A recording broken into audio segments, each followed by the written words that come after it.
Start with Ireland versus France. Big statement victory for Ireland. Ireland they picked up where they left off, the year before, with a superb performance. And the thing with that game, it was, I don't want to big your ego up a little bit, inflate it, but but it's more sort of Ireland were fantastic, but the French were so poor. For those who don't realise, I rewatched the game, watched back and watched the positioning of players. Penaud was offside on the attack, maybe five times out of 10. Ramos in defence as a fullback. Now as a fullback, for casual listeners, fullback's supposed to sort of hang back a little bit, and then run up to cover if need be. He was way too tight to the line, got really exposed. But even then, when he was in the sort of right depth, he was far too left, far too right. He was just completely out of sorts. Yeah, no, it was a very strange performance from the French. Obviously missing Dupont through the sevens, and then Intermac's still out injured. But it was bizarre. But they were dominated in every single facet of the game. The Irish they just pummeled them again and again and again. They played that lovely, just fluid game of theirs where they're all just on song. They're all just, they're just working in unison. The Irish shut down the French kicking game very early on. They did. That's right. And once that happens, the French were just so out of sorts. They didn't know what to do. They couldn't work from there.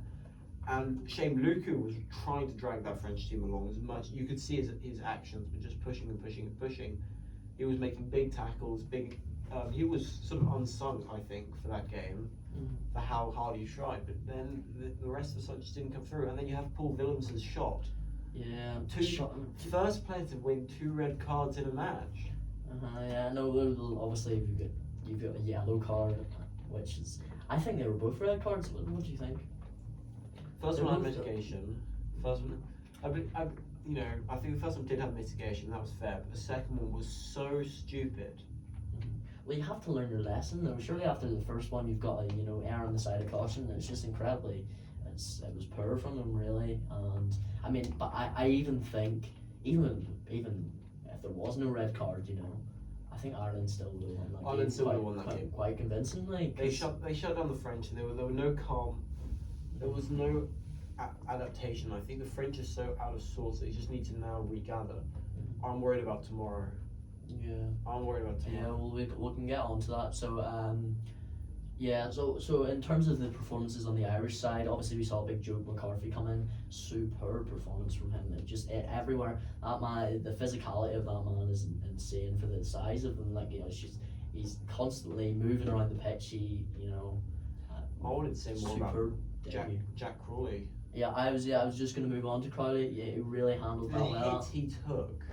He took the ball to the line like Sexton, didn't he? He passes later than Sexton. He's a mental fly half. He almost loves contact as much as Pollard. But fair play to him. Good performance, solid performance. I think all round from the Irish team. They kind of just egg. The thing with the Irish team is when all of them are in sync, when they're all on song and they're just pushing.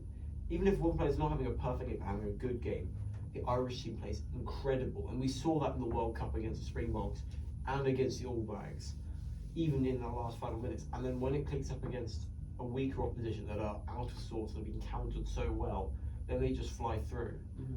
Well, I mean, you see that, the amount of training they must do, the amount of repetitions they must go through to play like that. I mean, it's honestly, it's just it's like a conveyor. Well, is a conveyor belt the right analogy? Well, I think it's just like a well-oiled, just structured machine, and it works every single time. They're so detailed in their attacking play and their defensive play, and it's amazing. Well, the thing is, the French went for a sort of slightly different, because they've changed up coach, defense, attacking staff.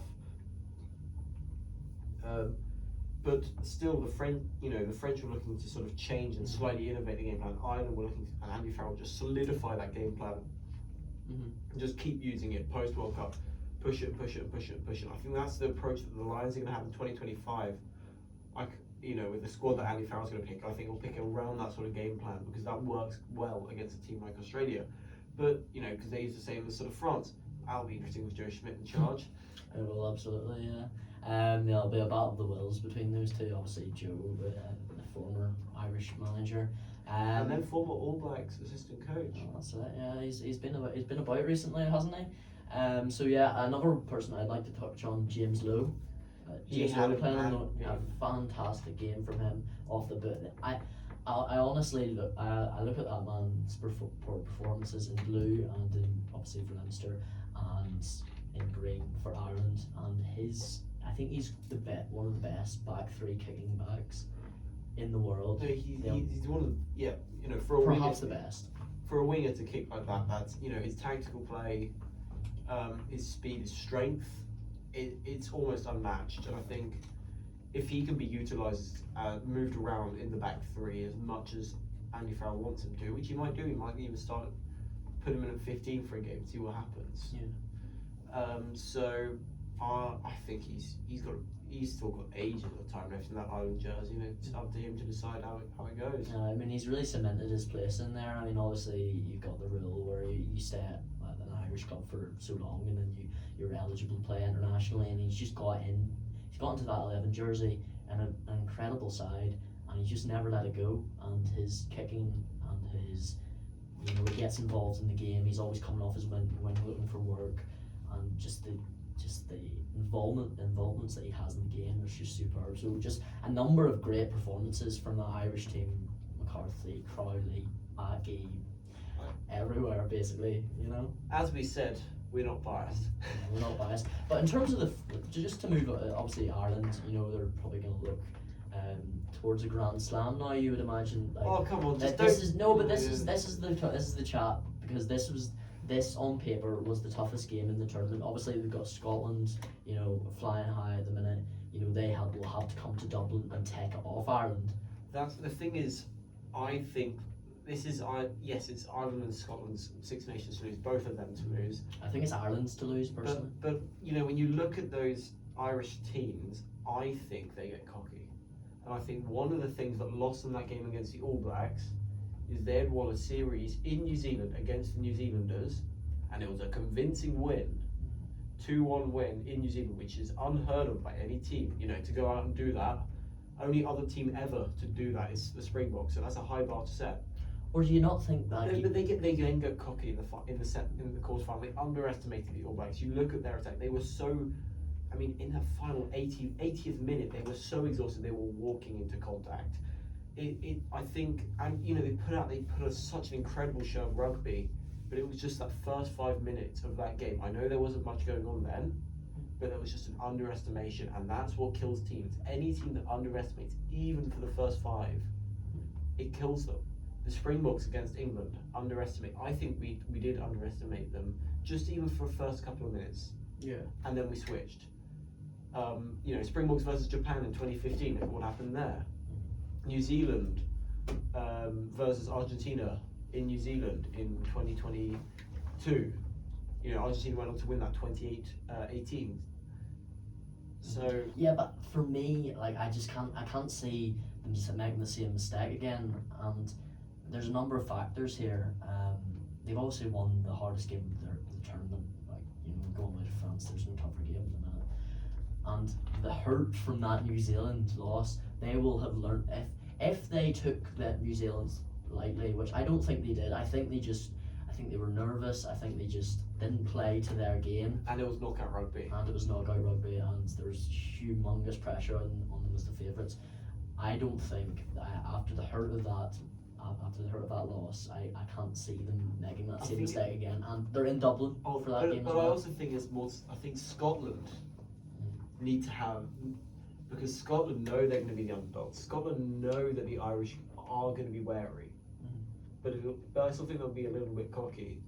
But, you naturally are with a crowd that size behind you. But that Scottish side know what they can do. If they just pull off, if they don't make the mistakes of this Wales test, I think we should talk about that. Mm-hmm. Yeah. If they don't make mistakes of that second half, they will fly. And I think that'll be a massive battle. And Ireland has to counter Finn Russell. Mm-hmm. And when you counter Finn Russell, to try and counter a madman, it's, Yeah, it's tough, isn't it?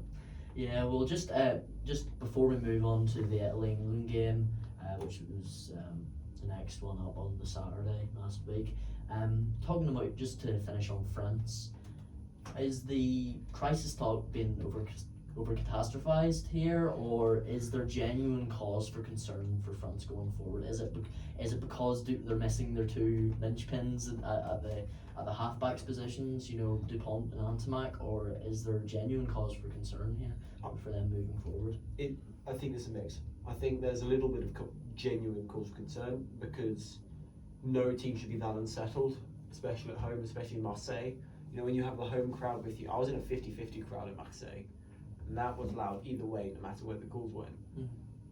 But I also think that this is the first game back of the season after a very, very emotional defeat in their own home World Cup. So, you know, it's for them to go out and put that blue jersey on and then try and run out and recreate, you know, that magic must be so hard, especially when you are missing a talisman as good as Dupont.